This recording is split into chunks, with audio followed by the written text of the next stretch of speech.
বিটো spirit বোমারু বিমানটি বিশেষভাবে design করা হয়েছিল যাতে এটা রাডার প্রযুক্তির কাছে প্রায় অদৃশ্য থাকে। এর ডিজাইন এবং বিশেষ ধরনের কোটিংয়ের কারণে শত্রুপক্ষের রাডার তরঙ্গ প্রতিফলিত করতে পারে না, ফলে এটা আনডিটেক্টেড অবস্থায় চলতে পারে। এটা অনেক দূরে পর্যন্ত যেতে পারে এবং প্রচুর পরিমাণে অস্ত্র বহন করতে পারে, যেটা বৈশ্বিক পরিসরে হামলা চালানোর জন্য খুবই গুরুত্বপূর্ণ। এর অত্যাধুনিক প্রযুক্তি এবং ক্ষমতা এটাকে বিশ্বের সবচেয়ে উন্নত বোমারু বিমানের মধ্যে একটা করে তুলেছে। মূলত গোপন কার্যক্রমে ব্যবহারের জন্য এটা তৈরি করা হয়েছিল।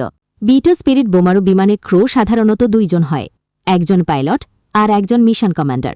এর অপারেটিং খরচ অনেক বেশি, কারণ এর অত্যাধুনিক প্রযুক্তি এবং বিশেষায়িত রক্ষণাবেক্ষণে প্রয়োজন হয়।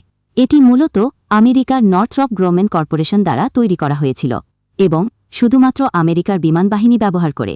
এর অপারেটিং ভূমিকা হল উচ্চ ঝুঁকির পরিবেশে গোপনে প্রবেশ করে নির্ভুল হামলা চালানো, যা একে স্ট্র্যাটেজিক বোমারু বিমানের মধ্যে একটি বিশেষ স্থানে রাখে।